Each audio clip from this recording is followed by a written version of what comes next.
Story time audio ബുക്സിലേക്ക് എല്ലാവർക്കും സ്വാഗതം. കമല ഗോവിന്ദ് എഴുതിയ നോവൽ പൊൻചിരാത്. മോളെ, മണിയമ്മ അകത്തേക്ക് ചെന്നു. ബെഡ്ഷീറ്റും മറ്റും ഉത്സാഹത്തോടെ മടക്കി വെക്കുകയാണ് പ്രഭ. ഞാനതൊക്കെ ചെയ്തോളാം മോളെ, നിന്റെ ക്ഷീണം പോകട്ടെ. എൻ്റെ ക്ഷീണമൊക്കെ പോയാൻ്റെ, നമുക്ക് വാടക വീട് ഒഴിഞ്ഞിട്ട് പുതിയോട്ടേക്ക് പോകാം. നിനക്കതിൽ വിഷമമൊന്നുമില്ലല്ലോ? എൻ്റെ അമ്മ കഴിഞ്ഞാൽ എനിക്ക് പിന്നെ ഏറ്റവും ഇഷ്ടം മണിയാൻ്റിയെയാണ്. മണിയാൻ്റിയുടെ കൂടെ താമസിക്കാൻ എനിക്ക് സന്തോഷമേ ഉള്ളൂ. അവളുടെ മുഖത്ത് സന്തോഷവും തെളിച്ചവും നിറഞ്ഞു. അപ്പോഴേക്ക് അച്യുതൻകുട്ടിയും അകത്തേക്ക് വന്നു. ഞാൻ വീട്ടുടമസ്ഥനെ വിളിച്ചു മണി, അയാൾ പറഞ്ഞു. വീടൊഴിഞ്ഞ് താക്കോൽ നമ്മൾ കൊടുത്താൽ മതി. വേണു പകിടിയായി 20,000 രൂപ കൊടുത്തിട്ടുണ്ട്. അത് താക്കോൽ കൊടുക്കുമ്പോൾ തന്നേക്കാന്ന് പറഞ്ഞു. എന്താ നിന്റെ അഭിപ്രായം? അയാൾ പ്രഭയോട് ചോദിച്ചു. എന്നോടൊന്നും ചോദിക്കേണ്ട അച്ചുമാമേ, ചോദിച്ചാലും ഞാൻ എന്താ പറയേണ്ടത്? പ്രഭ മണിയമ്മയെ ചുറ്റിപ്പിടിച്ച് ചേർന്ന് നിന്നു. അച്യുതൻകുട്ടി ചെറുതായി ചിരിച്ചു. വാടക വീട്ടിലേക്ക് ഒരു ഓട്ടോറിക്ഷയിലാണ് അച്യുതൻകുട്ടിയും മണിയമ്മയും പ്രഭയും പോയത്. കൂടെ ഒരു പിക്കപ്പ് വാനും അയാൾ ഏർപ്പാടാക്കിയിരുന്നു. വീട് തുറന്ന് അവർ അകത്ത് കയറി. 2 കട്ടിൽ, ഒരു അലമാരി, 2 ടേബിളുകൾ, ഒരു ചെറിയ ഡൈനിങ് ടേബിൾ, 4-5 കസേരകൾ, ചെറിയൊരു സെറ്റി, ഇത്രയുമാണ് ഫർണിച്ചറുകൾ. പിന്നെ കുറേ പാത്രങ്ങൾ, ഗ്യാസ് സ്റ്റൗ, ഗ്യാസ് സിലിണ്ടർ, പിന്നെ ഉടുവസ്ത്രങ്ങൾ, എല്ലാം കൂടി പിക്കപ്പ് വാനിൽ കയറ്റാവുന്നതേ ഉള്ളൂ. ഇതൊക്കെ തോട്ടത്തിൽ വീട്ടിലേക്ക് ഇടാവുന്നതേ ഉള്ളൂ, അച്യുതൻകുട്ടി പറഞ്ഞു. അനി അതിന് സമ്മതിക്കുമോ എന്നറിയത്തില്ല. എന്നാലും ഞാൻ അവനെ വിളിച്ചൊന്ന് ചോദിക്കാം, മണിയമ്മ പറഞ്ഞു. കാര്യം അവൻ നിന്റെ ആങ്ങളെയാ, പക്ഷെ നീ അവനോട് കെഞ്ചാൻ പോകണ്ട. എനിക്കിത് ഇഷ്ടമല്ല, അച്യുതൻകുട്ടി പറഞ്ഞു. പഴയ സാധനങ്ങൾ സൂക്ഷിക്കുന്ന നമ്മുടെ ഷെഡില്ലേ, അതിനകത്തേക്ക് തൽക്കാലം വിടാൻ. മണിയമ്മ എതിർത്തില്ല. പിക്കപ്പ് വാനിൽ തന്നെ വന്ന ചുമട്ടുകാർ എല്ലാ സാധനങ്ങളും കയറ്റി വരിഞ്ഞു കെട്ടിവെച്ചു. അപ്പോഴാണ് വീട്ടുടമസ്ഥൻ പത്മനാഭൻ്റെ ബൈക്ക് മുറ്റത്തെത്തി നിന്നത്. 60 വയസ്സിന് മേൽ പ്രായമുണ്ട അയാൾക്ക്. ഞാൻ പത്മൻ ചേട്ടനെ വിളിക്കാനൊരുങ്ങുകയായിരുന്നു, അച്യുതൻകുട്ടി പറഞ്ഞു. എനിക്ക് ഇതുവഴി വരേണ്ട ആവശ്യമുണ്ടായിരുന്നു, അതുകൊണ്ട് വന്നതാ, പത്മനാഭൻ പറഞ്ഞു. അയാൾ തൻ്റെ പോക്കറ്റിൽ നിന്നെടുത്ത പേഴ്സിനുള്ളിൽ നിന്നും 1000-ൻ്റെ 20 നോട്ടുകൾ എണ്ണിയെടുത്ത് പ്രഭയ്ക്ക് നേരെ നീട്ടി. സെക്യൂരിറ്റി എന്ന നിലയിൽ വേണു എനിക്ക് തന്നിരുന്ന പണമാണിത്. ഇനി ഇത് കുട്ടിയുടെ കയ്യിലിരിക്കട്ടെ. പ്രഭ അത് വാങ്ങിയില്ല. അവളുടെ മിഴികൾ പെട്ടെന്ന് തുളുമ്പി. പത്മനാഭൻ നോട്ടുകൾ അച്യുതൻകുട്ടിയുടെ നേർക്ക് നീട്ടി. കഴിഞ്ഞ മാസം വരെ വേണു വാടക തന്നു, അച്യുതൻകുട്ടി പറഞ്ഞു. ഈ മാസം 10-25 ദിവസത്തെ കൂടി വാടക തരാനുണ്ട്. അത് പിടിച്ചിട്ട് ബാക്കി തന്നാ മതി. ഇത്രയും ചെറിയ കണക്കൊക്കെ സൂക്ഷിച്ച് വെക്കേണ്ട അച്യുതൻകുട്ടി. നമ്മളും ചത്തുപോകുന്ന മനുഷ്യർ തന്നെയാ. എല്ലാ കണക്കും തീർത്തിട്ട് മരിക്കാൻ ആർക്കേലും പറ്റുമോ? അച്യുതൻകുട്ടി പുഞ്ചിരിച്ചു. എന്നിട്ട് പത്മനാഭൻ്റെ കയ്യിൽ നിന്ന് പണം വാങ്ങി കയ്യിൽ വെച്ചു. താക്കോലും നൽകി. അപ്പോഴാണ് അനിലിൻ്റെ വരവ്. സ്കൂട്ടർ ചവിട്ടി നിർത്തി ഇറങ്ങി വന്നുകൊണ്ട് അയാൾ പത്മനാഭനോട് ചോദിച്ചു. താക്കോൽ വാങ്ങിയോ പത്മൻ ചേട്ടാ? വാങ്ങി. അപ്പോൾ ചേട്ടൻ സെക്യൂരിറ്റിയായി തന്നിരുന്ന 20,000 രൂപയോ? അതെവിടെ? താക്കോൽ തിരിച്ചു വാങ്ങുമ്പോൾ പകിടി മടക്കി കൊടുത്തിരിക്കും. അനി, അതാണ് എൻ്റെ മര്യാദ. ആരുടെ കയ്യിൽ കൊടുത്തു നീ? എൻ്റെ കയ്യിലുണ്ടനി, അച്യുതൻകുട്ടി പറഞ്ഞു. പത്മനാഭൻ അതോടെ ബൈക്ക് സ്റ്റാർട്ട് ചെയ്ത് സ്ഥലം വിട്ടു. അനിൽ അച്യുതൻകുട്ടിയുടെ അടുത്തെത്തി. അതിൽ 10,000 രൂപ ഇങ്ങ് തന്നേ. അതെന്തിനാ? ചേട്ടൻ കഴിഞ്ഞ മാസം എൻ്റെ കയ്യിൽ നിന്ന് ഒരു 10,000 രൂപ കടം വാങ്ങിയിട്ടുണ്ട്. ഒരാഴ്ചയ്ക്കുള്ളിൽ തരാമെന്നും പറഞ്ഞാ തന്നില്ല. ആള് മരിച്ചുപോയില്ലേ? പിന്നെ ഞാൻ ആരോട് ചോദിക്കും? അപ്പോഴാ ഈ പകിടിപ്പണത്തിൻ്റെ കാര്യം ഞാൻ ഓർത്തത്. അതാ ഓടി വന്നത്. പ്രഭ സ്തബ്ധയായി നിന്നു. തൻ്റെ അച്ഛൻ്റെ അനിയൻ തന്നെയാണോ ഇത്? ഒരേ രക്തം. ഹോ, പണത്തിനോട് എന്തൊരാർത്തി! എല്ലാവരും ചത്തുപോകുന്ന മനുഷ്യരാ. എല്ലാ കണക്കും തീർത്തിട്ട് ആർക്കെങ്കിലും മരിക്കാൻ പറ്റുമെന്ന് ആ പത്മൻ ചേട്ടൻ ഇപ്പോൾ ചോദിച്ചതേയുള്ളൂ. അച്യുതൻകുട്ടി കയ്യിലിരുന്ന നോട്ടുകളിൽ നിന്ന് 10 എണ്ണം എണ്ണിയെടുത്ത് അനിലിൻ്റെ കയ്യിലേക്ക് വെച്ചു കൊടുത്തിട്ട് പറഞ്ഞു. നീ എൻ്റെ കൊച്ചളിയനാ. എല്ലാ കണക്കും തീർത്തിട്ട് മാത്രം നീ ചത്താൽ മതി. അളിയൻ എന്താ ഇങ്ങനെ പറയുന്നത്? അനിൽ നെറ്റിച്ചുളിച്ചു. ഒരു തരം മുന വെച്ച് സുമയുടെ കയ്യിൽ നിന്ന് 10,000 രൂപ വാങ്ങി ഞാൻ വേണിച്ചേട്ടന് കൊടുത്തത്. ആ പണം തിരിച്ചു കൊടുത്തില്ലേൽ അവള് സമ്മതിക്കുകയല്ലാഞ്ഞിട്ടാ. അതിനല്ലേ പണം തന്നത്. നീ അത് കൊണ്ടുപോയി നിന്റെ ഭാര്യയുടെ കയ്യിൽ കൊടുക്ക്. ഞാനെന്തോ തെറ്റ് ചെയ്തതുപോലാണല്ലോ അളിയൻ്റെ സംസാരം. നീ വളരെ ശരിയാണ് ചെയ്തത്. വേണു ശേഷിപ്പിച്ചു പോയതാണ് ദേ ഈ നിൽക്കുന്ന പെങ്കൊച്ചിനെ. അതിനെ നീ തള്ളിക്കളയുകയും ചെയ്തു. ചെയ്തത് രണ്ടും വളരെ ശരി തന്നെ. എന്താ പോരെ? അനിൽ വിളറി. അപ്പോഴേക്ക് അച്യുതൻകുട്ടി ഏർപ്പാട് ചെയ്തിരുന്ന ഓട്ടോറിക്ഷ എത്തി. നമുക്ക് പോകാം മണി, അച്യുതൻകുട്ടി പറഞ്ഞു. അനിലിൻ്റെ സ്നേഹശൂന്യതയിൽ മനസ്സുമടുത്ത് നിന്നിരുന്ന മണിയമ്മ പ്രഭയുടെ കൈന്മേൽ പിടിച്ച് ഓട്ടോറിക്ഷയുടെ നേർക്ക് നീങ്ങി. പ്രഭ അനങ്ങിയില്ല. അവളുടെ മിഴികൾ ആ വീടിന് നേർക്കായിരുന്നു. വാടകയ്ക്കാണെങ്കിലും 6 വർഷം ജീവിച്ച വീട്. എന്ത് സന്തോഷമായിരുന്നു ആദ്യം. അച്ഛനും അമ്മയും പോയി, ഒടുവിലിതാ താനും. അവൾക്ക് പോകാൻ കഴിയുന്നില്ല. ഇവിടെയാണ് അച്ഛൻ്റെയും അമ്മയുടെയും ശരീരങ്ങൾ ദഹിച്ചത്. പ്രഭ വീടിൻ്റെ തെക്കുവശത്തേക്ക് നീങ്ങി. അച്ഛനെയും അമ്മയെയും ദഹിപ്പിച്ച സ്ഥലം. അച്ഛൻ, അമ്മ, 2 ചാരപ്പാടുകൾ മാത്രമായി അവർ ശേഷിച്ചിരിക്കുന്നു. ഏതാനും നിമിഷം കൂടി കഴിഞ്ഞാൽ താൻ ഇവിടെ നിന്നിറങ്ങും. ഇറങ്ങിയാൽ പിന്നെ ഈ ചാരപ്പാടുകൾ പോലും തനിക്കിനിയും കാണാനാവില്ലല്ലോ. ഉള്ളു നീറ്റുന്ന നൊമ്പരത്തോടെ പ്രഭ ആ സത്യം അറിഞ്ഞു. അവൾക്ക് കരച്ചിൽ വന്നു. പോകാം മോളെ. മണിയമ്മ അവൾ നിൽക്കുന്നിടത്തേക്ക് ചെന്നു. ഇവിടെ ഇങ്ങനെ നിന്നാൽ എനിക്കും കരച്ചിൽ വരും. ഒരിത്തിരി നേരം കൂടി ഞാൻ ഇവിടെ നിന്ന് നിന്നോട്ടെ മണിയാൻറ്റി. കരച്ചിലിനിടയിൽ ചീള പോലെ ശബ്ദം തെറിച്ചു. ഇവിടുന്ന് ഇറങ്ങിയാൽ പിന്നെ എല്ലാം തീർന്നില്ലേ? 2-4 ദിവസം കഴിയുമ്പോൾ ഇവിടെ വേറെ വാടകക്കാർ വരും. അപ്പോൾ അവർ ഈ പാട് പോലും മാറ്റിക്കളയും. അത് ശരിയാണെന്ന് മണിയമ്മ ഓർത്തു. 2 ശരീരങ്ങൾ ഇവിടെ ദഹിപ്പിച്ചതാണെന്ന് പുതിയ വാടകക്കാർ അറിയണമെന്നില്ലല്ലോ. അച്ഛൻ്റെയും അമ്മയുടെയും കുഴിമാടത്തിൽ വന്ന് നിന്ന് ഒന്ന് പ്രാർത്ഥിച്ച് കരയാൻ തോന്നിയാൽ ഞാനിനി എവിടേക്കാ മണിയാൻറ്റി പോകുന്നേ? ഇത്രയ്ക്ക് ഭാഗ്യം കിട്ട ഒരു ജന്മമായി പോയല്ലോ ഞാൻ. അവൾ മുഖം പൊത്തിപ്പിടിച്ചിരുന്നു കരഞ്ഞു. മണിയമ്മയ്ക്ക് സങ്കടം വന്നു. അച്യുതൻകുട്ടിയും ആ കരച്ചിൽ കേട്ടു. അനിൽ മുമ്പേ തന്നെ സ്ഥലം വിട്ടു കഴിഞ്ഞിരുന്നു. കഷ്ടായി പോയല്ലോ മണി, അനുതാപത്തോടെ അച്യുതൻകുട്ടി ഭാര്യയോട് പറഞ്ഞു.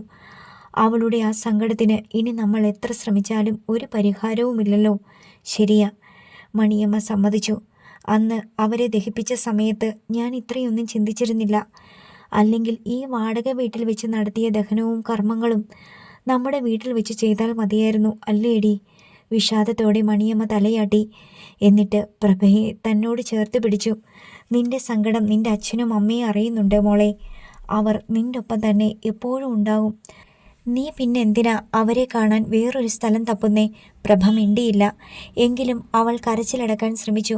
വാ, ഓട്ടോറിക്ഷ കാത്തു കിടക്കുക മോളെ, നമുക്കിനി പോകാം, മണിയമ്മ പറഞ്ഞു. പ്രഭ അവരെ അനുസരിച്ചു. എങ്കിലും ഓട്ടോറിക്ഷയിൽ കയറുന്നതിന് മുമ്പ് അവൾ ആ ചാരപ്പാടുകളിലേക്ക് നോക്കി, പിന്നെ ആ വീട്ടിലേക്കും. ഈ ഓട്ടോറിക്ഷയ്ക്ക് പിന്നാലെ വിട്ടു. കാത്തു നിൽക്കുകയായിരുന്ന പിക്കപ്പ് വാനിൻ്റെ ഡ്രൈവറോട് അങ്ങനെ പറഞ്ഞിട്ട് അച്യുതൻകുട്ടി ഓട്ടോറിക്ഷയിലേക്ക് കയറിയിരുന്നു. അതോടെ പിക്കപ്പ് വാൻ സ്റ്റാർട്ടായി.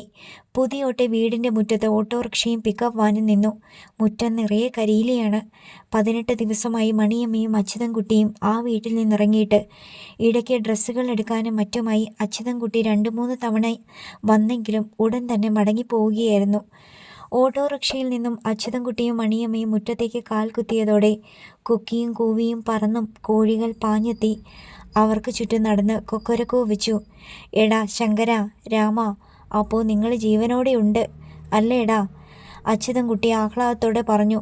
ആഹാ, മോഹിനിയും ചന്ദ്രികയും ഒക്കെ ഉണ്ടടി മണി. ആരും പിടിച്ചോണ്ട് പോയിട്ടുമില്ല, കറി വെച്ചിട്ടുമില്ല. പിന്നെ നമ്മൾ പോകാൻ നോക്കിയിരിക്കുമല്ലേ മറ്റുള്ളവർ, നമ്മുടെ കോഴിയെ പിടിക്കാൻ. ആരും കേൾക്കണ്ട കേട്ടോ. മണിയമ്മ സ്നേഹപൂർവ്വം ഭർത്താവിനെ ശാസിച്ചു. അച്യുതൻകുട്ടിയെ. പടക്കിയ മതിലിങ്കൽ സക്കറിയയുടെ മുഖം ഉയർന്നു. മരിച്ചവരുടെ ചടങ്ങൊക്കെ കഴിഞ്ഞോ? കഴിഞ്ഞടോ. അച്യുതൻകുട്ടി അങ്ങോട്ട് 3-4 അടി നീങ്ങി നിന്നു. ആ നിൽക്കുന്ന കൊച്ച് തൻ്റെ മരിച്ചുപോയ അളിയൻ്റേതല്ലേ? അതെ. ആ കൊച്ചിന് വേറെ ആരുമില്ല അല്ലേ? വേണ്ടത്ര ഇല്ലാഞ്ഞിട്ടല്ല സക്കറിയ, അച്യുതൻകുട്ടി കരുതലോടെ പറഞ്ഞു. സുധായുടെ ആങ്ങളെയും വേണുവിൻ്റെ അനിയനും ഒക്കെയുണ്ട്. എന്നാലും ഞങ്ങൾ ഇങ്ങോട്ട് കൊണ്ടുപോന്നു. ഞാനും മണിയും ഇവിടെ ഒറ്റയ്ക്കല്ലേ? ഞങ്ങൾക്ക് മിണ്ടിയും പറഞ്ഞും കഴിയാൻ ഒരു കൂട്ടായില്ലേ? അത് ശരിയാ, അച്യുതൻകുട്ടി പറഞ്ഞത് പ്രഭ ശ്രദ്ധിച്ചു. തൻ്റെ അനാഥത്വവും നിസ്സഹായതയും വെളിപ്പെടുത്താതെ കാര്യം പറഞ്ഞൊപ്പിച്ച അച്യുതൻകുട്ടിയോട് അവൾക്ക് കൂടുതൽ സ്നേഹം തോന്നി. കോഴികൾ അപ്പോഴും അച്യുതൻകുട്ടിയുടെയും മണിയമ്മയുടെയും ചുറ്റും വട്ടമിട്ട് നിൽക്കുകയാണ്. മണി, നീ ഇത്തിരി അരിയോ ഗോതമ്പോ ഇങ്ങെടുക്കടി. നമ്മൾ ഇട്ടേച്ച് പോയതിൻ്റെ പരാതി പറച്ചില്ല. വല്ലോം തിന്നാനിട്ട് കൊടുത്താൽ ആ പരാതി തീരുമേ. ഞാൻ എടുത്തോണ്ട് വരാം അച്ചുമാമേ. മണിയമ്മ വീട് തുറന്നതോടെ പ്രഭ അകത്തേക്ക് ഓടിക്കയറി അടുക്കളയിലെത്തി. ഒരു ചെറിയ സ്റ്റീൽ ചെരുവം എടുത്ത് അവൾ അതിൽ കുറേ അരി എടുത്തിട്ടു. അതുമായി മുറ്റത്തെത്തി. കോഴികൾക്ക് അരി വിതറിയിട്ട് കൊടുത്തു. തിന്നോടെ ശങ്കര, തിന്നോടി മോഹിനി, അച്യുതൻകുട്ടി പറയുന്നത്ര വാത്സല്യത്തോടെ അവൾ പറഞ്ഞു. അത് കണ്ടപ്പോൾ അച്യുതൻകുട്ടിക്കും സന്തോഷമായി. അപ്പോഴേക്കും ചുമട്ടുകാർ വാനിനുള്ളിൽ നിന്ന് സാധനങ്ങൾ താഴെ ഇറക്കി കഴിഞ്ഞിരുന്നു. ഇതിവിടെ തന്നെ വെച്ചാൽ മതിയോ സാറേ? അവരിൽ ഒരാൾ ചോദിച്ചു. അതുപോരാ, അച്യുതൻകുട്ടി അലമാരിയിലേക്ക് ചൂണ്ടി. ആ അലമാരി അകത്തേക്ക് വെക്കണം. ബാക്കിയൊക്കെ പിന്നാമ്പുറത്തുള്ള ഷെഡിലേക്ക് മാറ്റണം. ശരി സാറേ. അച്യുതൻകുട്ടി പിന്നാമ്പുറത്തേക്ക് നീങ്ങി. കേടായതും പഴയതുമായ കുറേയേറെ സാധനങ്ങൾ ഷെഡിലുണ്ടായിരുന്നു. ഒടിഞ്ഞ കസേരകളും പഴകിയ പാത്രങ്ങളും മുതൽ ദീപവും പ്രീതയും ജ്യോതിയും ചെറുപ്പത്തിൽ കളിച്ച കളിപ്പാട്ടങ്ങളും 3 വീലറും 2 വീലറുമായ സൈക്കിൾ വരെ ഷെഡിലുണ്ട്. ഒന്നും നഷ്ടപ്പെടുത്തിയിട്ടില്ല. ഷീറ്റ് മേഞ്ഞ് നനയാത്ത മേൽക്കൂരയായതുകൊണ്ട് ഒന്നും നനഞ്ഞിട്ടില്ല. ഷെഡിൽ ഇനിയും കുറച്ച് സ്ഥലമുണ്ട്. അച്യുതൻകുട്ടി ആ പഴയ സാധനങ്ങൾ ഒന്നുകൂടി ഒതുക്കി വെച്ചു കൊടുത്തു. വാനിൽ നിന്നെടുത്ത ബാക്കി സാധനങ്ങൾ ഉള്ള സ്ഥലത്തായി അവർ അടുക്കി ചേർത്ത് വെച്ചു. അലമാരി ഏതു മുറിയിലാ സാറേ വെക്കേണ്ടത്? മുറ്റത്തേക്ക് തിരികെ വന്നുകൊണ്ട് അവർ ചോദിച്ചു. അലമാരി ഞങ്ങൾ വെച്ചോളാം. ശരി. അച്യുതൻകുട്ടി കൂലി കൊടുത്ത് അവരെ പറഞ്ഞു വിട്ടു. ഈ അലമാരി ആ വലതുവശത്തെ മുറിയിലേക്ക് വെക്കട്ടെ മണി? അവിടെ പ്രഭയ്ക്ക് കിടക്കാലോ? അയാൾ ഭാര്യയോട് അഭിപ്രായം ചോദിച്ചു. അത് ദീപ് ഉപയോഗിച്ചിരുന്ന മുറിയല്ലേ? അതെ. പക്ഷേ ഇപ്പോൾ അവനിത് വേണ്ടല്ലോ. ഇങ്ങോട്ട് വരാറേയില്ല. വന്നാൽ തന്നെ ഇവിടെ അന്തി ഉറങ്ങുകയുമില്ല. സന്ധ്യയ്ക്ക് മുമ്പേ അവനെയും കൂട്ടി പ്രിയ അവളുടെ വീട്ടിലേക്ക് പോകും. പിന്നെ എന്തിനാ ഇവിടെ ഒരു മുറിയും ഒരുക്കി നമ്മളിങ്ങനെ കാത്തിരിക്കുന്നേ? അത് ശരിയാ. എന്നാൽ നീ ഈ അലമാരിയിലൊന്ന് പിടിക്ക്. മണിയമ്മ അലമാരിയിൽ പിടിച്ചു കൊടുത്തു. പ്രഭയും താങ്ങി. മൂവരും കൂടി അലമാര റൂമിലെത്തിച്ചു. നിന്റെയും വേണുവിൻ്റെയും സുധയുടെയും ഒക്കെ തുണികൾ ഇതിൽ നിന്ന് എടുത്തിട്ടില്ല. ഒക്കെ ഇതിൽ തന്നെയുണ്ട്. നിനക്ക് ഉപയോഗിക്കാം. അച്യുതൻകുട്ടി അലമാരിയുടെ താക്കോൽ അവളെ ഏൽപ്പിച്ചു. പ്രഭ ആ താക്കോൽ കയ്യിൽ വാങ്ങി അതിലേക്ക് തന്നെ നോക്കി നിന്നു. അമ്മ സൂക്ഷിച്ചിരുന്ന താക്കോലാണിത്. അതിനുള്ളിലായിരുന്നു എല്ലാ സമ്പാദ്യങ്ങളും. പ്രഭ അലമാര തുറന്നു. അതിനുള്ളിൽ വേണുവിൻ്റെയും സുധയുടെയും പ്രഭയുടെയും ഡ്രസ്സുകൾ കഴുകി ഉണക്കി വെച്ചിരുന്നു. സുധയുടെ സാരികൾ പ്രഭ ഒരു വശത്തേക്ക് നീക്കി. പൂട്ടിയ നിലയിൽ ഒരു ചെറിയ അറ അതിലുണ്ടായിരുന്നു. പ്രഭ ആ അറ തുറന്നു. അതിലേക്ക് കൈയിട്ടു. അതിനുള്ളിൽ നിന്നും ഒരു ജ്വല്ലറി ചെപ്പെടുത്ത് അത് തുറന്നു. ഇതിനുള്ളിൽ ഒരു നെക്ലേസ് ആണല്ലോ. മണിയമ്മ അത് കയ്യിലെടുത്തു. നെക്ലേസ് കൂടാതെ 2 വളകളും അതിനുള്ളിലുണ്ടായിരുന്നു. കുടുംബശ്രീയിൽ ചിട്ടി ചേർന്ന് എനിക്കായി അമ്മ വാങ്ങി വെച്ചതാ മണിയാൻറ്റി. പ്രഭയുടെ മിഴികൾ തുളുമ്പി. ആ അറയ്ക്കുള്ളിൽ ഇനി എന്തെങ്കിലും ഉണ്ടോയെന്ന് നോക്കൂ പ്രഭേ, അച്യുതൻകുട്ടി പറഞ്ഞു. പ്രഭ അകത്തേക്ക് കൈയിട്ട് പരതി. ഒരു ചെറിയ പൊതി കിട്ടി. 2 പാസ്ബുക്കുകളും. ബാങ്കിൻ്റേതാണ്. പൊതിക്കുള്ളിൽ 5500 രൂപ ഉണ്ടായിരുന്നു. സുധ ഏതേലും ചിട്ടി പിടിച്ചതാവും. അച്യുതൻകുട്ടി അത് എണ്ണി നോക്കിയിട്ട് പറഞ്ഞു. പാസ്ബുക്കുകളും അയാൾ നോക്കി. സഹകരണ ബാങ്കിൻ്റെ പാസ്ബുക്കാണ്. ഒന്ന് സുധയുടെ പേരിലുള്ളത്, അടുത്തത് വേണുവിൻ്റെയും. സുധയുടെ പേരിലുള്ള ബുക്കിൽ 25,000 രൂപ ഡിപ്പോസിറ്റ് ഉണ്ട്. വേണുവിൻ്റെ പേരിൽ 1,80,000 ഉണ്ട്. ഒരു വീടും സ്ഥലവും വാങ്ങാൻ അച്ഛന് ഒത്തിരി ആഗ്രഹമുണ്ടായിരുന്നു. ചെലവുകളെല്ലാം വെട്ടിച്ചുരുക്കിയിട്ട് ബാങ്കിലിട്ട് തുടങ്ങിയതാ. ഇത്രയുമുണ്ടെന്ന് ഞാനും അറിഞ്ഞില്ല, പ്രഭ പറഞ്ഞു. ഇപ്പോഴാ ഞാനൊരു കാര്യം ഓർത്തത്. അച്യുതൻകുട്ടി വേഗം തൻ്റെ പേഴ്സ് തുറന്നു. അതിനുള്ളിൽ നിന്ന് ഒരു മാലയും 2 വളകളും 3 മോതിരങ്ങളും കാതിപ്പൂവും അയാൾ എടുത്തു. അത് പ്രഭയുടെ കയ്യിലേക്ക് വെച്ചു കൊടുത്തു. പോസ്റ്റ്മോർട്ടത്തിന് കൊണ്ടുപോകുന്നതിന് മുമ്പ് വേണുവിൻ്റെയും സുധയുടെയും ശരീരത്ത് കിടന്നത് ഊരിയതാ. ആ ദിവാകരൻ എൻ്റേലന്ന് തന്നു. അപ്പോൾ പേഴ്സിൽ വെച്ചതാ. ഇപ്പോഴാ ഓർക്കുന്നേ. ഉള്ളം കയ്യിലിരിക്കുന്ന ആഭരണങ്ങളിലേക്ക് പ്രഭ നോക്കി. മോതിരങ്ങളിലൊന്ന് അച്ഛൻ്റെ വിരലിൽ കിടന്നിരുന്നതാണ്. ബാക്കിയെല്ലാം അമ്മയുടെ ശരീരത്തോട് ചേർന്ന് കിടന്നിരുന്നതാണ്. അമ്മയുടെ ചൂട് ഇപ്പോഴും ഇതിലുണ്ടോ? മാലയുടെ കണ്ണുകളിന്മേൽ പറ്റിപ്പിടിച്ച കറുപ്പു നിറം അവൾ ശ്രദ്ധിച്ചു. അമ്മയുടെ രക്തം ഉണങ്ങിപ്പിടിച്ചിരിക്കുന്നതാണ്. അവളുടെ കൈകൾക്കുള്ളിലിരുന്ന് ആഭരണങ്ങൾ വിറച്ചു. അച്ഛൻ്റെയും അമ്മയുടെയും ചൂട് തട്ടുന്നത് പോലെ അവൾക്ക് തോന്നി. അവരുടെ ഗന്ധം തന്നെ പുതിയുന്നു. അവർ തൊട്ടു നിൽക്കുന്നു. അവളുടെ മിഴികളിൽ നിന്നും തോരാമഴയായി കണ്ണീർ വീണ് ആഭരണങ്ങൾ നനഞ്ഞു. വേണുവിൻ്റെ വാച്ച് കിട്ടിയില്ല, നഷ്ടപ്പെട്ടു പോയി. സുധയുടെ മൊബൈൽ ഇനി ഉപയോഗിക്കാൻ പറ്റില്ല. വേണുവിൻ്റെ മൊബൈലിന് കുഴപ്പമൊന്നുമില്ല. പോലീസ് അതും എന്നെ ഏൽപ്പിച്ചിട്ടുണ്ട്. ഇതാ. പോക്കറ്റിൽ നിന്ന് മൊബൈലും എടുത്ത് പ്രഭയുടെ കൈക്കുള്ളിലേക്ക് അച്യുതൻകുട്ടി വെച്ചു കൊടുത്തു അച്ഛൻ്റെ മൊബൈല്. പ്രഭ വിങ്ങിപ്പൊട്ടി. ഞാൻ കോളേജിൽ ചേരുമ്പോൾ വാട്സപ്പൊക്കെയുള്ള ഒരു നല്ല മൊബൈൽ വാങ്ങിത്തരാമെന്ന് അച്ഛൻ പറഞ്ഞായിരുന്നു. എന്നിട്ടിപ്പോൾ തന്നതോ അച്ഛനില്ലാതെ അച്ഛൻ്റെ ഫോൺ തന്നെ. അവൾ ആ മൊബൈൽ എടുത്ത് നെഞ്ചോട് ചേർത്ത് പിടിച്ചു. എനിക്കിനി ഇത് മാത്രം മതി അച്ഛമ്മാമേ.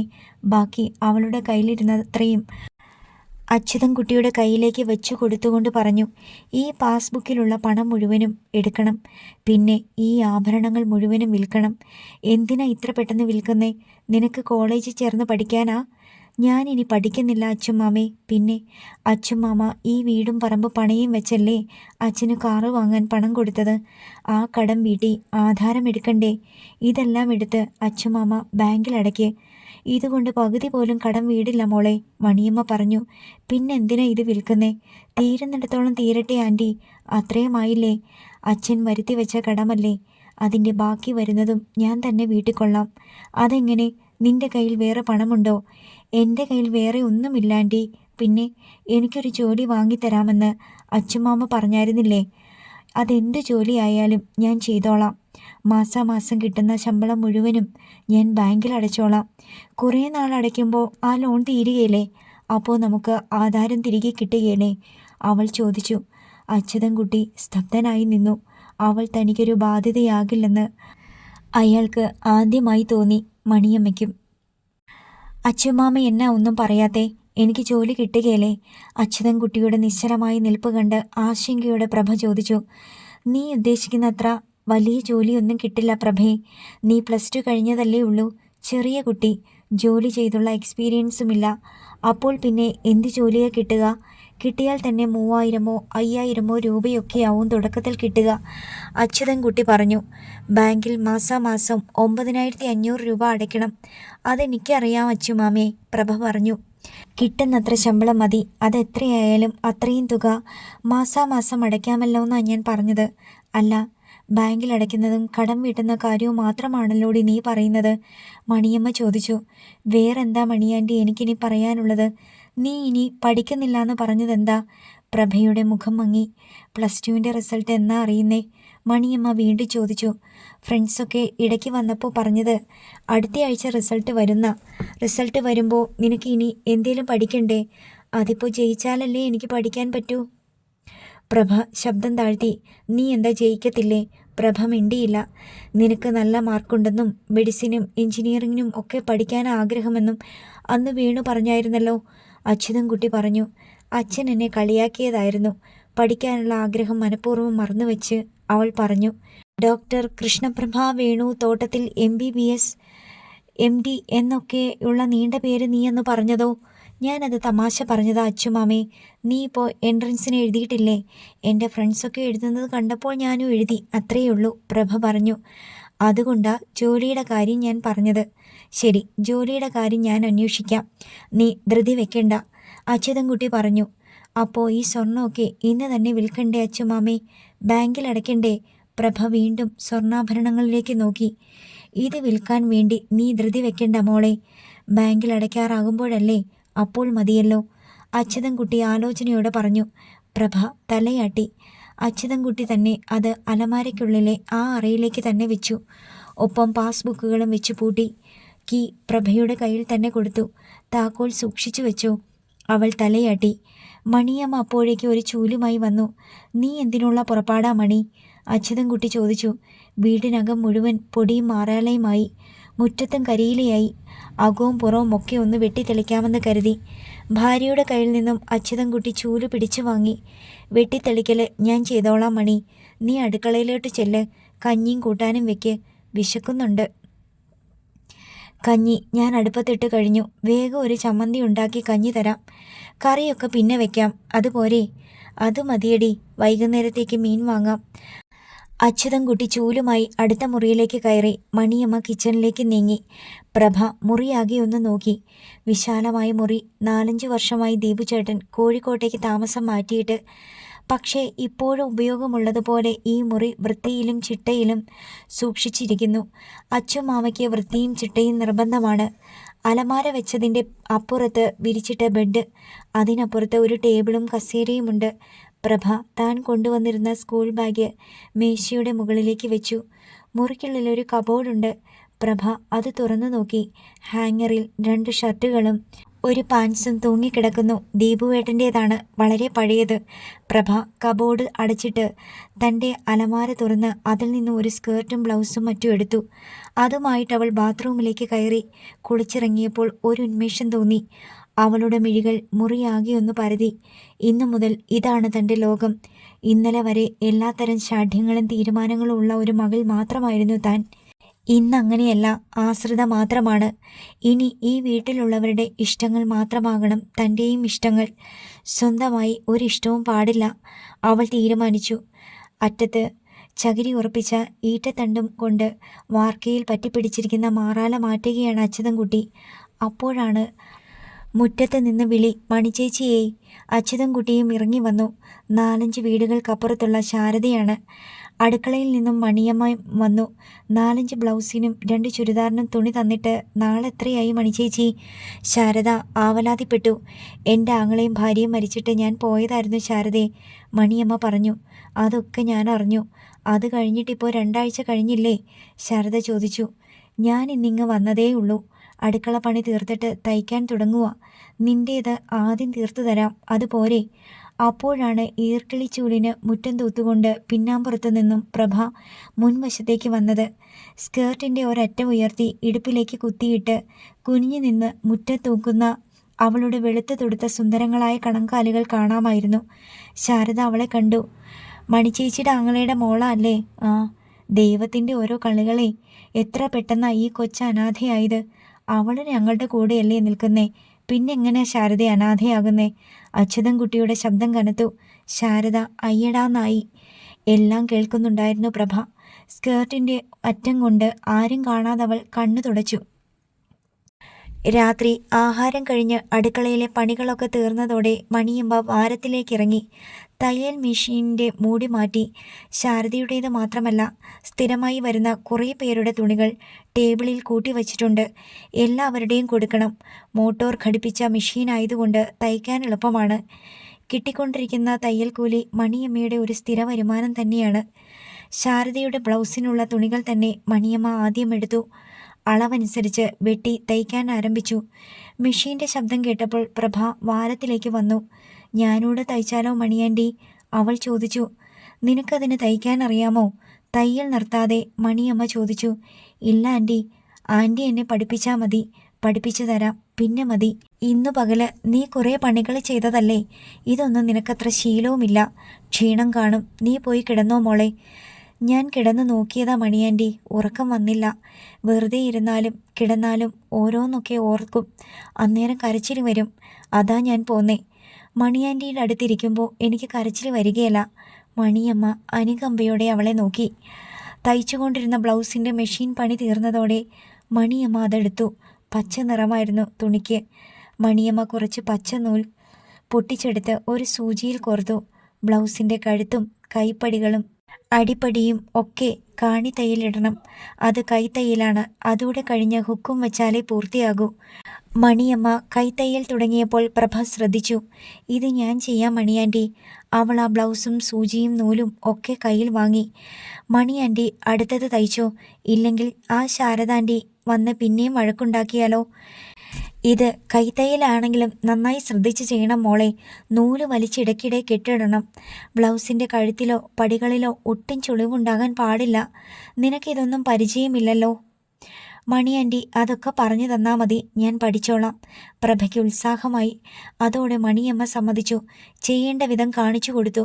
പ്രഭ അത് ചെയ്തു തീർന്നപ്പോഴേക്കും മണിയമ്മ മെഷീനിൽ 2ാമത്തെ ബ്ലൗസും അടിച്ചെടുത്തു. പ്രഭ അതും കയ്യിലെടുത്തു. ആദ്യമായതുകൊണ്ടാവും അവൾക്ക് കൈകൾ നന്നായി വേദനിക്കുന്നുണ്ടായിരുന്നു. പക്ഷേ അവളത് ഭാവിച്ചില്ല. മണിയമ്മയോട് പറഞ്ഞതുമില്ല, തയ്യൽ നിർത്തിയതുമില്ല. ഇവിടുത്തെ പണിയെല്ലാം തീർത്തിട്ടാ ഞാൻ തയ്ക്കാനിരിക്കുന്നേ. മുമ്പൊക്കെ ഈ മോട്ടോർ ഇല്ലായിരുന്നു, ചവിട്ടിക്കറക്കുമല്ലായിരുന്നോ? മെഷീൻ പണി തീരുമ്പോൾ ഇങ്ങനെ ആരേലും കാണിത്തയ്യൽ തീർത്ത് ഹുക്കും വെച്ച് തന്നിരുന്നേലെന്ന് ഞാൻ ആഗ്രഹിച്ചിട്ടുണ്ട്. പ്രഭ കാണിയിട്ട ബ്ലൗസ് തിരിച്ചും മറിച്ചും നോക്കി തൃപ്തിയോടെ മണിയമ്മ പറഞ്ഞു. പക്ഷേ ആരുമില്ല. അച്ചുവേട്ടൻ മറ്റെല്ലാ പണിയിലും സഹായിക്കും. ഇത് മടുപ്പാ. ജ്യോതിയും പ്രീതയും വലിയ പഠിത്തക്കാരല്ലയോ? അവർ മെഷീനെ തൊട്ടിട്ട് പോലും ഇല്ല മോളെ. കൈത്തയ്യൽ ചെയ്യാൻ ഒരാളുണ്ടേൽ തയ്ച്ചു തീർക്കാൻ എളുപ്പാ. ഇനി ഞാനത് ചെയ്തു തരാം. മണിയാൻറ്റി കൂടുതൽ ഓർഡർ വാങ്ങി തയ്ച്ചോ? പ്രഭ പറഞ്ഞു. മണിയമ്മ ചിരിച്ചു. ഇരുവരും കൂടി ശാരദയുടെ 4 ബ്ലൗസുകൾ രാത്രിയിൽ തന്നെ ചെയ്തു തീർത്തു. അച്യുതൻകുട്ടി വന്ന് ശാസിച്ചു. ആൻറ്റിയും മോളും കൂടി ഇവിടെ ഇരുന്ന് നേരം വെളുപ്പിക്കുകയാണോ? സമയം 12 ആകാറായി. ഇനി വന്ന് കിടക്കാൻ നോക്ക്. ഇത് കണ്ടോ, ഞാനും പ്രഭയും കൂടി 4 എണ്ണം തീർത്തു. മണിയമ്മ തീർത്ത ബ്ലൗസുകൾ അച്യുതൻകുട്ടിയെ കാട്ടി. അയാൾക്കും സന്തോഷമായി. പുലർച്ചെ മണിയമ്മ ഉണർന്ന ശേഷം കുളിച്ച് ഹാളിലെ ദൈവങ്ങളുടെ ഫോട്ടോയ്ക്ക് മുമ്പിൽ വിളക്ക് തെളിച്ചു. ഒരു നിമിഷം പ്രാർത്ഥനയോടെ നിന്നു. എന്നിട്ട് അടുക്കളയിലേക്ക് കയറി. കടുങ്കാപ്പി വയ്ക്കണം. അച്യുതൻകുട്ടിക്ക് ഉണരുമ്പോഴേ അതാണ് വേണ്ടത്. മണിയമ്മ ചെല്ലുമ്പോൾ കിച്ചണിൽ പ്രഭ നിൽക്കുന്നു. അവൾ കടുങ്കാപ്പി വയ്ക്കുകയാണ്. മോൾ ഇത്ര നേരത്തെ ഉണർന്നോ? രാത്രി വൈകിയല്ലേ കിടന്നത്? പഠിക്കാൻ വേണ്ടി വെളുപ്പിനെ അമ്മ ഉണർത്തുമായിരുന്നു ആൻറ്റി. ആ ശീലം മാറി വരുന്നതേ ഉള്ളൂ, പ്രഭ പറഞ്ഞു. മണിയാൻറ്റി കുളിക്കുന്ന ശബ്ദം കേട്ടപ്പോൾ ഞാൻ എഴുന്നേറ്റു. പ്രഭ 3 കപ്പുകളിലേക്ക് പഞ്ചസാര ചേർത്ത കടുങ്കാപ്പി ഒഴിച്ചു. കടുങ്കാപ്പി കുടിച്ചതോടെ വാരത്തിൽ നിന്നും ഒരു കുട്ടയും കൈത്തൂമ്പയും ഒക്കെ എടുത്ത് അച്യുതൻകുട്ടി പറമ്പിലേക്കിറങ്ങി. തൻ്റെ കൃഷികളുടെ ഇടയിലേക്ക്. അയാളുടെ ചങ്കു പിടഞ്ഞുപോയി. എടി മണിയേ, നീ ഇത് കണ്ടോടി? അയാൾ വിളിച്ചു കൂവി. എന്നതാ? മണിയമ്മ ഓടിച്ചെന്നു. ഒപ്പം പ്രഭയും. അച്യുതൻകുട്ടി വിരൽ ചൂണ്ടി. 2 വാഴക്കുലകൾ. പഴുത്തത് ഒരേത്തക്കുലയും ഒരു ഞാലിപ്പൂവൻ കുലയും. രണ്ടും കാക്കയും കിളികളും തിന്ന് തീർത്തിരിക്കുന്നു. ഇടയ്ക്ക് അച്യുതൻകുട്ടി ഇങ്ങോട്ട് വരാറുണ്ടായിരുന്നു. എങ്കിലും വേണുവിൻ്റെയും സുധയുടെയും 15ഉം 16ഉം ചടങ്ങുകളും അതിനുശേഷമുള്ള പ്രഭയുടെ ആത്മഹത്യാ ശ്രമവും ഹോസ്പിറ്റൽ വാസവും ഒക്കെയായിട്ട് അച്യുതൻകുട്ടിക്ക് പിന്നീട് ഇങ്ങോട്ട് വരാൻ കഴിഞ്ഞിരുന്നില്ല. അതുകൊണ്ട് പറമ്പിലോട്ടും നോട്ടം എത്തിയില്ല. പന്തലിട്ട് കയറ്റിയിരുന്ന വള്ളികളിൽ പാവയ്ക്കായും അച്ചിങ്ങയും പടവലങ്ങയും കോവയ്ക്കയും ഒക്കെ മൂത്തും പഴുത്തും അഴുകിയും കിടന്നിരുന്നു. ചീര പോലും നാര് കയറിയിരിക്കുന്നു. കണ്ടില്ലേടി, എല്ലാം പോയിടി. അച്യുതൻകുട്ടിക്ക് സങ്കടം വന്നു. ഇതാ അപ്പോൾ നന്നായി. 2 ജീവൻ പോയില്ലേ? അത്രോ നഷ്ടമുണ്ടോ? 5-6 പയറും ഇത്തിരി ചീരയും പോയാൽ? മണിയമ്മ ചോദിച്ചു. മൂത്തതും ചീഞ്ഞതും ഒക്കെ പറിച്ചു കള. പിന്നെ ആ വാഴകൾ 2ഉം വെട്ടിയിട്. അതിൻ്റെ പോള പൊളിച്ച് കുറച്ച് പിണ്ടിയെടുത്ത് തന്നാൽ ചെറുപയറിട്ട് തോരൻ വെച്ച് ഉച്ചയ്ക്ക് കൂട്ടാൻ തരാം. എന്താ? അത് നല്ലതാ. അച്യുതൻകുട്ടിക്ക് ഉത്സാഹമായി. എന്നാ പിന്നെ തോരൻ മാത്രം പോരടി, ഒരു പിണ്ടി പുളിങ്കറി കൂടി വെച്ചോ. അയാൾ നഷ്ടം മറന്നു. പുളിങ്കറിയും വെക്കാം. ഞാൻ അടുക്കളയിലോട്ട് പോകുക. പുട്ടിന് പൊടി നനയ്ക്കുമ്പോഴായിരുന്നു മുമ്പത്തെ വിളി. മണിയമ്മ തിരിച്ചുപോയി. പ്രഭ അച്യുതൻകുട്ടിയുടെ കൂടെ നിന്നു. വിളഞ്ഞതും നല്ലതുമായ പച്ചക്കറികൾ അച്യുതൻകുട്ടി കുട്ടയിലേക്ക് പറിച്ചിട്ടു.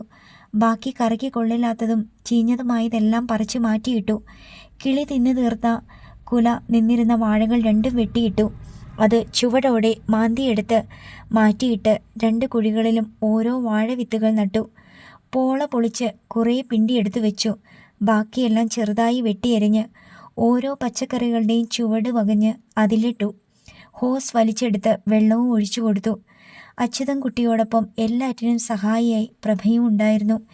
ഇങ്ങനെ വെട്ടിയിട്ട് വെള്ളം ഒഴിച്ചാൽ ഓരോന്നിൻ്റെയും ചുവട്ടടിയിൽ തണുപ്പ് നിന്നോളും, അച്യുതൻകുട്ടി പ്രഭയോട് പറഞ്ഞു. അവൾ തല കുലുക്കുന്നതിനിടയിലാണ് കോഴിക്കൂട്ടിലേക്ക് ശ്രദ്ധിച്ചത്. കുറേ മുട്ടകൾ കിടക്കുന്നു. അവളത് അച്യുതൻകുട്ടിക്ക് കാട്ടിക്കൊടുത്തു. 2-3 പിടക്കോഴികൾ മുട്ടയിടുന്നുണ്ടായിരുന്നു. ഇടയ്ക്ക് വന്നപ്പോൾ കിട്ടിയത് ഞാൻ ഫ്രിഡ്ജിൽ വെച്ചിട്ടുണ്ട്. ഇതിപ്പോൾ 5-6 ദിവസത്തേത് കാണും. അയാൾ തുടർന്ന് പ്രഭയെ നോക്കി.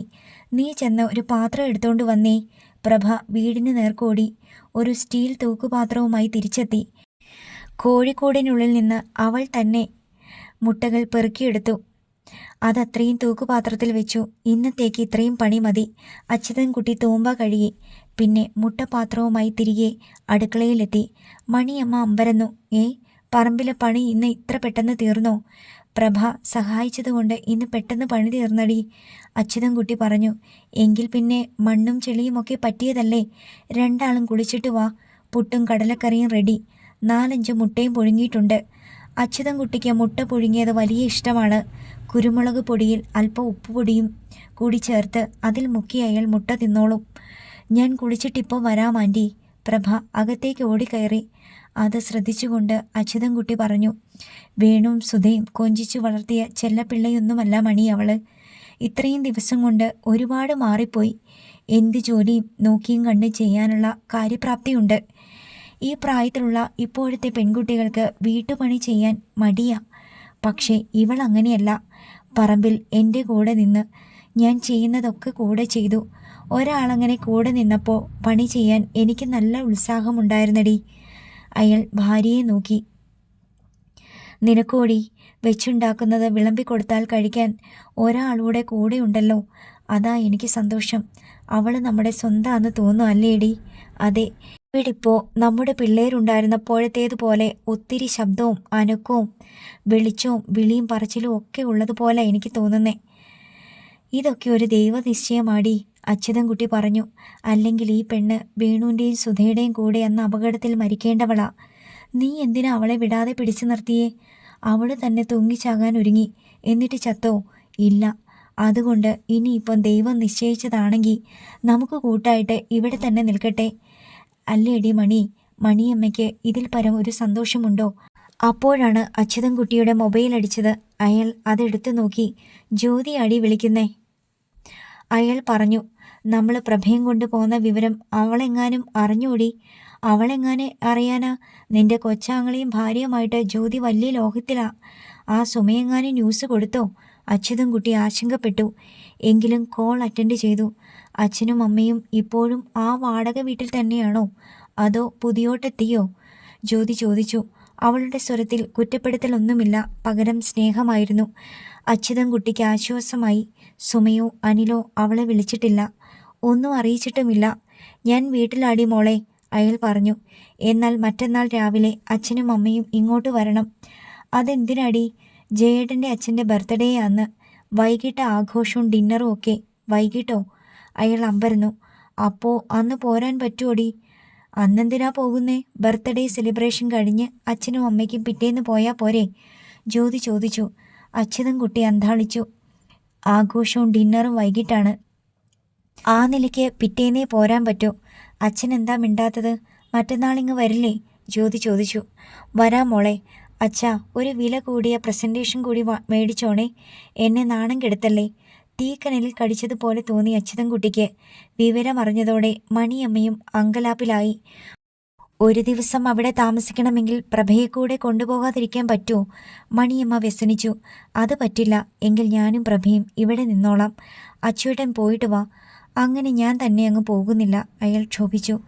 ആരും പോകാതിരുന്നാൽ അത് ശരികേടാ. ജയേഷിൻ്റെ അച്ഛൻ്റെ ബർത്ത്ഡേക്കാണ് ക്ഷണിച്ചിരിക്കുന്നേ. ഇന്നാൾ അവർ വന്നിട്ട് പിണങ്ങിയാ പോയത്.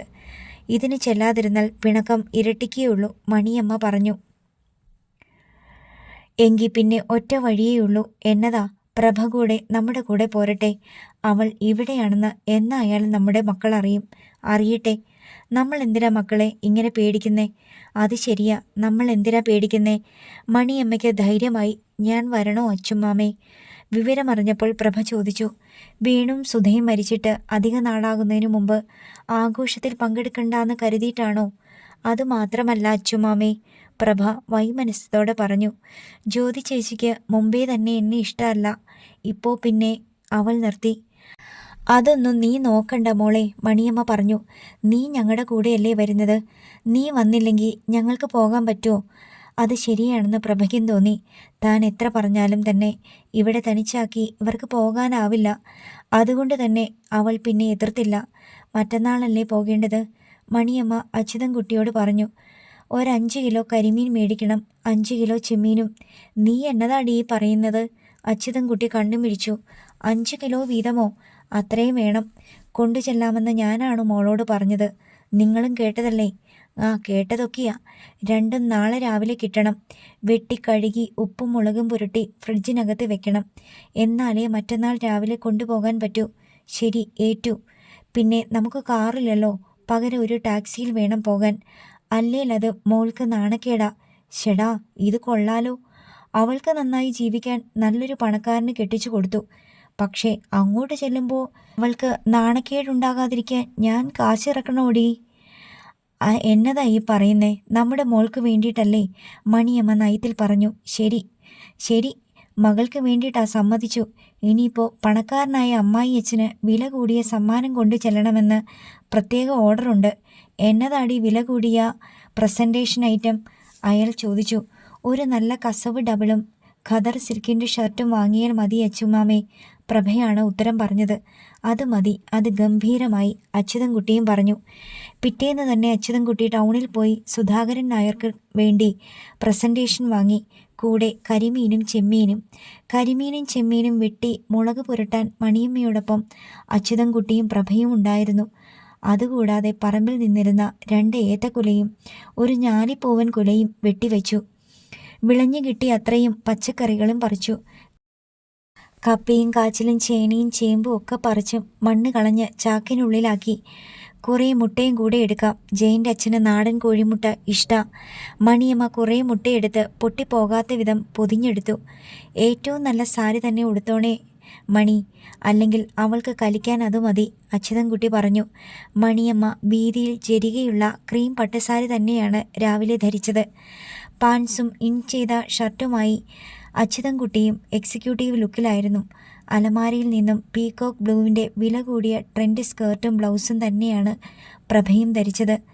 തൊടുപുഴ ടൗൺ ഏരിയയിൽ തന്നെയാണ് സുധാകരൻ നായരുടെ ശ്രീനിലയം എന്ന 2 നിലയുള്ള കൊട്ടാരവും അതിരിക്കുന്ന 5 ഏക്കർ സ്ഥലവും.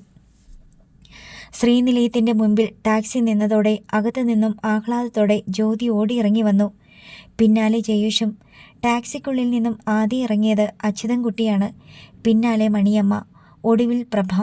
പ്രഭയെ കണ്ടതോടെ ജ്യോതിയുടെ മുഖം കറുത്തു. ഇവളെന്താമേ നിങ്ങളുടെ കൂടെ? അവളെ ഞങ്ങൾ നമ്മുടെ വീട്ടിലേക്ക് കൊണ്ടുപോകുന്നായിരുന്നു മോളെ, അച്യുതൻകുട്ടി പറഞ്ഞു. ഓഹോ, ജ്യോതി ഒട്ടും മടിച്ചില്ല.